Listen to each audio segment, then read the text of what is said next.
It was a sunny afternoon in Enugu, and Chidimma's newly painted salon gleamed like a gem in the heart of the bustling street. Dimma's divine touch. That's what the purple and gold signboard read.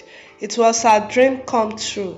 After years of struggling to learn hairdressing under Mama Nkechi, she had finally opened her own salon, but the blessing came with something strange. Just 3 days before the salon's grand opening, an old, hunched woman walked into her almost empty shop. Her wrapper was torn at the edges, and her skin was weathered like cracked earth. Without saying a word, she placed a shimmering, old-fashioned comb on the counter, gold-lined with black teeth that glistened even under the flickering bulb. This comb will make your ends golden, the woman said in a voice that was both calm and chilling.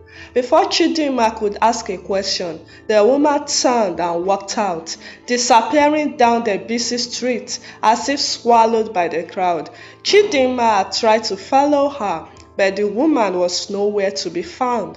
Back in the shop, she stared at the comb. Something in her gut said, "Leave it," but another voice whispered, "It's just a comb. Use it." 3 days later, on her opening day, every seat was filled. Customers lined up outside, praising her handwork. Chidimma had never braided, relaxed or styled hair so fast and so flawlessly. Word spread like fire. People from all over came, mothers, brides, girls with photo shoots. She began using the comb on each one just to detangle before styling. But then it started, the itching, the scratching, the shame, one after the other. Our customers began to call back, complaining of lice. Some returned in anger, others cried over their daughter's ear being infested. One woman even threatened to burn down the shop. Chidimma stood at the mirror late that night, holding the strange comb and staring at her reflection. What did I bring into this place? And why? Is my own scalp starting to itch? Chidimma didn't sleep that night. She sat on the tiled floor of her salon, comb in hand, surrounded by mirrors that reflected her every anxious breath.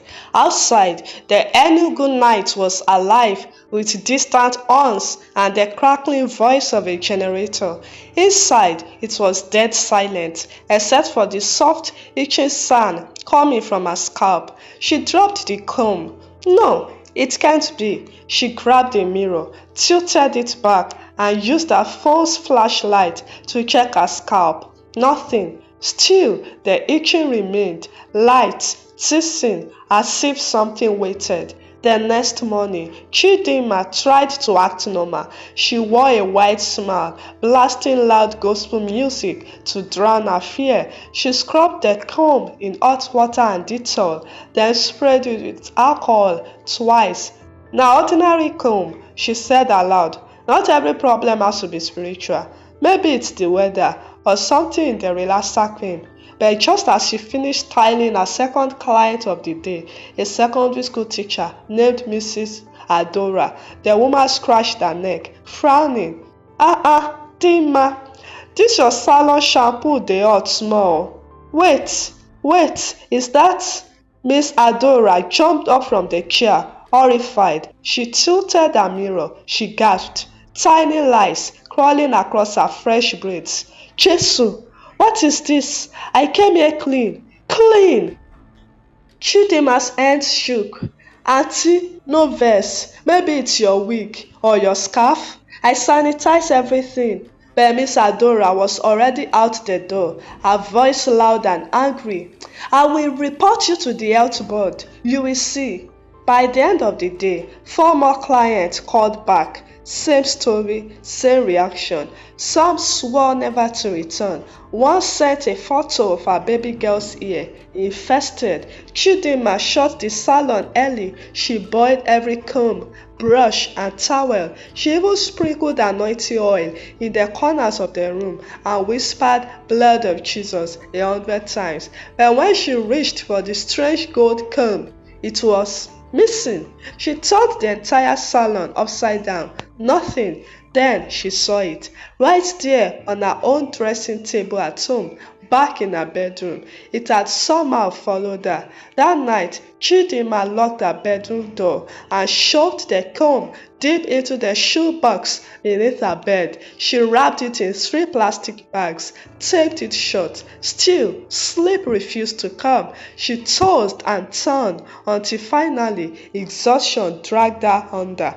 In the dream, she stood inside her salon, but it looked ruined. The mirrors were cracked, earpieces littered the floor like falling feathers. The chairs spun slowly on their own, creaking with every turn. The windows were black, like they were covered in soot. She heard a combing sound. Scratch, scratch, scratch. She turned. In her styling chair sat a girl with no face, just a bowed head, crawling with thousands of lice. The lice were moving in rhythm, forming shapes, letters. They spelt, "Return what you stole."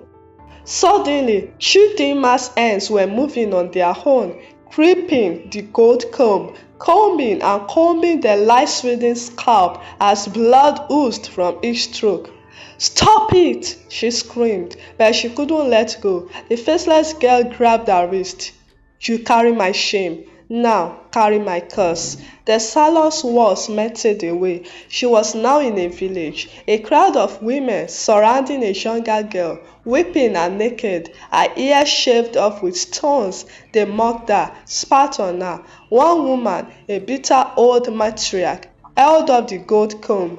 "This harlot will never be touched again. This is the comb of shame. Bury it with her disgrace." Thunder roared. The sky turned red. Chidimma awoke with a scream, drenched in sweat, the scent of ashes and burnt ear clinging to her nostrils. She sat up, shaking. The shoebox was open, the comb lying neatly on her pillow. By sunrise, Chidimma couldn't breathe properly. She wrapped the comb in an old scarf, tossed it in her bag, and headed straight to Mama Ejima, the spiritual woman everyone called when strange things happened. Sudden deaths, bad luck, or haunted dreams. Mama Ejima didn't advertise. People just knew her. Her compound sat on the outskirts of town, where silence lived and chickens ran freely. Chidimma sat on a low stool, heart pounding. The old woman stepped out from her hut, barefoot, her wrapper tied tightly around her chest, with white chalk smeared across her forehead and arms. She didn't speak at first, she just stared. Then she eased and pointed to Chidimma's bag. "You carried death here." Chidimma flinched. "Mama, it's just a comb. Someone gave it to me before I opened my salon, and..." "You didn't ask who she was. You didn't ask why a stranger would give you such a thing.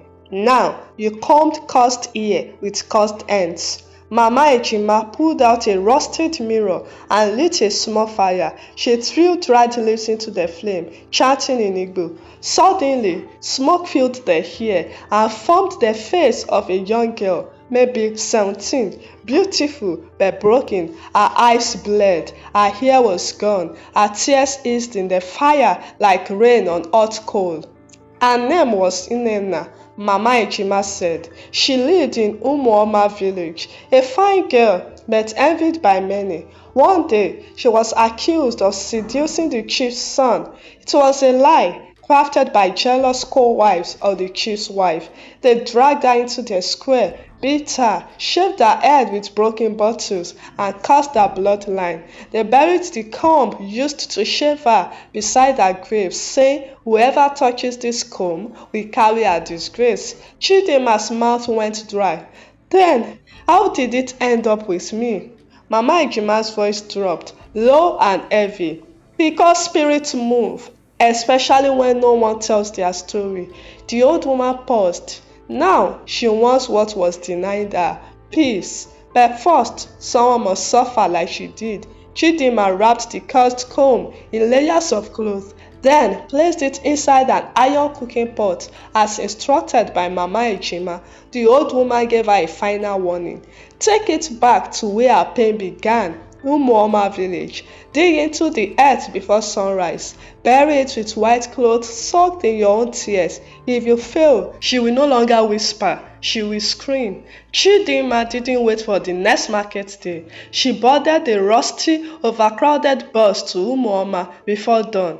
As the village came into view, the atmosphere thickened. Even the birds seemed to avoid the trees. Locals watched her curiously. Nurse smiled. She found an old well near the village square, the very place from her dream. Nearby, a twisted tree stood, its bark scarred as if it had witnessed screams. Chidimma dug with her bare hands. Her tears soaked the white cloth Mama Ejima gave her. She placed the comb inside the earth and whispered, I'm sorry, Nnenna. I didn't know. She covered the pit, rose to her feet, and turned to leave. But something was wrong. The tree groaned. Then a girl's laughter echoed from behind her. She turned. No one. She ran. By the time Chidimma returned to the city, the salon felt colder, like something had come back with her. She tried to convince herself it was just in her head until she checked the mirror. Right there on her neck, a fresh bite mark. Her phone buzzed. A client had just left a voicemail. Chidimma, what kind of salon are you running? I came back with lice again. I swear, this time it's worse. My daughter has them too. Do you want trouble? But she had buried the comb, hadn't she? Chidimma had had enough. The nightmares, the whispers, the lies, the bite marks, the haunting image of a faceless girl. She took the keys, locked the salon doors, and pasted a handwritten sign across the glass. Closed until further notice. She turned off her phone and decided she would never return. But by evening, her neighbor, Auntie Peace, the tailor next door, banged on her apartment door. Chidimma, are you trying to be funny? Chidimma frowned. What do you mean? I saw you inside the salon just now. You opened it. You were combing someone's ear in the dark. Her mouth went dry. That's not possible. I've been here all day. I saw you, Auntie Peace insisted. You were smiling, but your eyes were white. Chidimma's knees buckled. She rushed back to the salon, heart thundering. The closed sign was gone. The door was unlocked. Inside, every chair was in place. Nothing was stolen, nothing was broken, except the floor. Here, so much hair scattered across the tiles, different colors, different textures, all freshly cut, and tiny twitching lice crawling over them. She turned to leave, but the full-length mirror in the corner caught her attention. She wasn't alone. Behind her, in the reflection, stood the faceless girl. Not a ghost, a figure, solid, breathing, wearing Chidimma's spear-stylist apron. You buried the comb, the girl rasped. But not my story, not my pain. The mirror shattered. Glass sliced Chidimma's cheek. She stumbled back, but when she turned around, the salon was empty again. Only one thing had changed. On the wall, in lipstick red letters, someone had scrawled, "Open for judgment." Chidimma tried to close the salon again. She changed the locks. She even poured anointing oil at the entrance. But each morning it was open. Lit candles she never placed burned low by the mirrors. Fresh footprints appeared on the floor. The hair always smelled faintly of burnt scalp. Then the women began to arrive. Not our regular clients, strangers, silent, withdrawn women with sunken eyes and head scarves pulled low. Some looked like they hadn't smiled in years. They never said how they found the place. They simply walked in, sat and waited, and one by one, Chidimma found herself styling them without meaning to. Her hands moved on their own, undoing braids, parting hair, combing, always combing, and each time she did, she felt their memories flood into her. One saw her stepfather every night in her dreams, another had her hair shaved by her husband to humble her. One girl, just 16, was disfigured by acid after rejecting a suitor. As the comb passed through their ear, Chidimma cried, sweat pouring down her back, but she couldn't stop. She wasn't in control anymore. And when she finally looked up, the mirror didn't show her reflection. It showed Nnenna, smiling now. You see them, don't you? This salon was never about beauty. It's about remembering every strand of shame, every scar, every silenced scream. Then Chidimma had it, laughter, but not joyful, mocking, chilling. Dozens of women stood outside the salon, waiting their turn, each with a past soaked in pain, each drawn to the cursed comb. The salon was no longer hers, it belonged to the broken. Chidimma couldn't take it anymore. She hadn't slept in days. Her hands were blistered from combing hair she didn't remember touching. Her reflection was gone, and more women kept coming, each one living with hollow eyes and lice crawling in their roots. Enough, she grabbed a gallon of petrol and a matchbox. That night, when the last woman left, Chidimma poured the fuel over every surface, the mirrors, the chairs, the sink, the cracked combs, the cursed aprons. She lit a match. The flames roared, but just as the fire rose, so did they scream. Not us, not human. It was Nnenna. The flames danced wildly, pushing back toward Chidimma. In the fire, she saw dozens of girls, faces of victims, crying, whispering, "Don't forget us." The salon wouldn't burn. Then a voice behind her, "Mama Ejima, you cannot silence pain with fire. You must give it a voice." Finish what Nnenna started. Ow! Chidimma sobbed. Tell the world, tell their stories. Let every woman who walked into this place feel seen. Chidimma collapsed in the center of the salon as the fire fizzled, not extinguished, but absorbed. The mirrors cleared, her reflection returned. The next morning, she reopened the salon, but this time not as a beauty space. She turned it into a healing house. No styling, no combing, just stories. Each woman who entered shared her pain. There was weeping, there was wailing, but there was release. Word spread, journalists came, NGOs visited. A plaque was placed outside for every ear that held a hidden cry. Nnenna never appeared again, but every time Chidimma passed the cracked mirror by the door, she saw her smiling. Finally, Chidimma's new salon became a sanctuary. Women came from all over, not for beauty, but for healing. She listened to their stories, stories of betrayal, loss, outbreak. Each woman was offered a seat to share pain. Each one spoke, cried, and slowly, over time, released what had been kept in their souls. The air no longer smelt of burnt scalp or ashes. The spirits of the women who had passed through the cursed comb seemed to rest. The room felt lighter. But as the months passed, Chidimma realized something strange. Every woman who sat in that salon left with more than just emotional release. Their hair, healthy, shiny, flawless.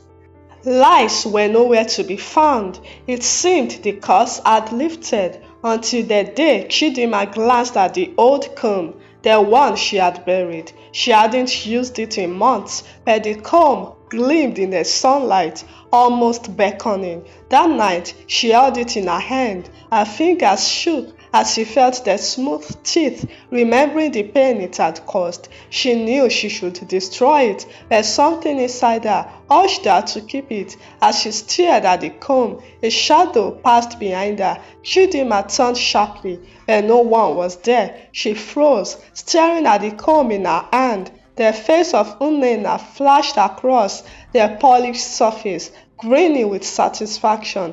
Then the voice, soft yet keening, whispered, "You healed them.